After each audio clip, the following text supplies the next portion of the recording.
Monsieur Baïdi Haribo, il y a quelques jours, on était ensemble sur le terrain au cours de la marche. Les rumeurs qui ont suivi ont donné Baïdi Haribo blessé, certains disaient par balle. On a utilisé tous nos moyens pour vous joindre sans succès, téléphone coupé. Qu'est-ce qui s'est passé réellement?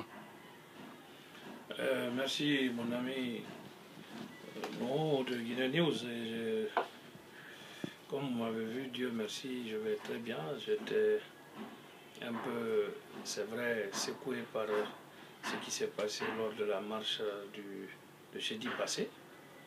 Et comme vous voyez, j'ai été effectivement blessé. C'est Dieu qui m'a sauvé. Et c'est Dieu qui a sauvé les autres collègues de l'opposition parce que nous qui étions à l'intérieur de la foule, nous savons ce qui s'est passé et nous avons vu vraiment quelles sont les stratégies et les moyens mis en œuvre par nos adversaires pour nous empêcher de nous exprimer. Moi particulièrement, j'avais remarqué lors de la marche, quand on a entamé la marche de Bambeto...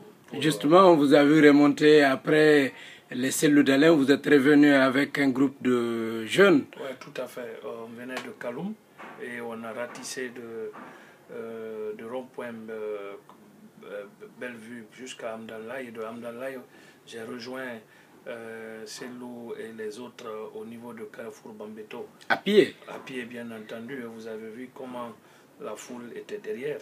C'est pour vous dire que les jeunes de tous bords qui réclament aujourd'hui plus de transparence, plus de liberté et plus de comment on appelle, d'ouverture politique de la part du pouvoir en place, ces jeunes étaient beaucoup plus nombreux et que franchement l'opposition aujourd'hui, que cela ne tienne ou que cela ne plaise à nos détracteurs aujourd'hui, est fort sur le terrain. Et puis mieux, nous avons vu qu'il y avait plus de 1 million de Guinéens sur les routes. Je veux dire, personne ne remet en cause quand même la mobilisation qui était au rendez-vous. Seulement, le problème est que vous aviez promis d'arriver sur l'autoroute, vous n'avez pas pu. On n'a pas pu parce qu'on a été empêché. Je n'ai jamais vu une mobilisation des forces de l'ordre aussi importante. Il y avait plus de 4 à 5 000. C'était promis de vous empêcher. Oui, tout à fait. Mais ce qui était, moi, je pensais qu'au moins, avec des gens qui marchaient avec la main nue, des gens qui étaient sans armes, des gens qui revendiquent quelque chose selon les règles du droit, soient reprimés de cette manière et jusqu'à ce qu'on a failli attenter à la vie de certains d'entre eux. Mais justement, ce sont vos militants qui vous ont attaqué. Jamais, mais c'est ce que les gens qui sont proches du pouvoir veulent faire comprendre. Vous savez, le problème n'est pas là-bas. Le problème, c'est que c'est des gens qui veulent se donner une certaine autosatisfaction dans le mensonge. Vous comprenez? Comme ils sont incapables aujourd'hui d'arrêter cette mobilisation de l'opposition, comme ils sont incapables d'avoir vraiment l'aura que nous avons aujourd'hui auprès des populations guinéennes, ce sont les rumeurs pareilles qu'ils vont divulguer.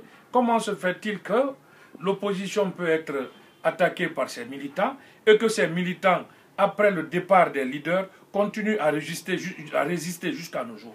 Aujourd'hui, il y a plus de 15 morts, n'est-ce pas? Ça, ce n'était pas le jour du jeudi. Le jour du jeudi, c'était 3. Et par la suite, aujourd'hui, nous sommes dans l'escalade de violence qui nous mène à 15 morts, ce qui est trop. Et justement, on est lundi, c'est toujours pas fini. C'est pas fini. Aujourd'hui, c'est ça le vrai problème. Je veux dire qu'en banlieue, il y a toujours de mouvements. Tout à fait. Aujourd'hui, c'est pour cela d'ailleurs, aujourd'hui, les leaders de l'opposition, on est en train de battre le pavé. Certains sont allés rencontrer les autorités à l'international. Vous l'avez déjà entendu. Nous, normalement, la réunion qu'on devrait avoir, on l'a à lundi à 15 h au siège de l'UFC. On se concerte et nous allons redéfinir notre stratégie. On va tirer les leçons de cette marche et je crois qu'encore, nous continuerons à résister. Tant que nos revendications ne sont pas entendues, tant que le dialogue sincère n'est pas instauré, on continuera dans le mouvement de résistance. Voilà ce que moi je peux dire par rapport à ça. Et je ne vois pas pourquoi aujourd'hui on pense que parce qu'il y a eu telle situation, nous ne pouvons baisser les bras. Ça, jamais. C'est parce que vous avez été contesté par votre base. Jamais de la vie. Quelle base on a? Vous m'avez vu marcher à pied. Vous étiez là-bas, vous m'avez vu marcher à pied avec les gens. Après la marche, en plus, blessé, vous m'avez vu encore remarcher à pied. N'est-ce pas? Justement, lorsque je vous ai vu par après, il y avait un cafouillage et certains disaient que vous étiez blessé par balle. Qu'en est-il réellement? Tout à fait. En fait, ce qui s'est passé... Parce que j'ai eu peur d'annoncer une nouvelle que je ne maîtrisais pas. Ce qui s'est passé, c'était en fait une tentative, n'est-ce pas, qui était destinée, parce qu'on était groupés, n'est-ce pas? Il y avait moi, Faya, Teliano, Mouktar dans le même véhicule, n'est-ce pas? Selou et Jessie Souma étaient dans l'autre véhicule. Quand il y a eu l'accrochage dans le bas-fond, c'était la confusion totale. C'est là où un jeune qui était à côté de moi, n'est-ce pas, est tombé, n'est-ce pas? Je ne sais pas qu'est-ce qui lui est arrivé, mais subitement je me suis rendu compte qu'il avait été touché par balle.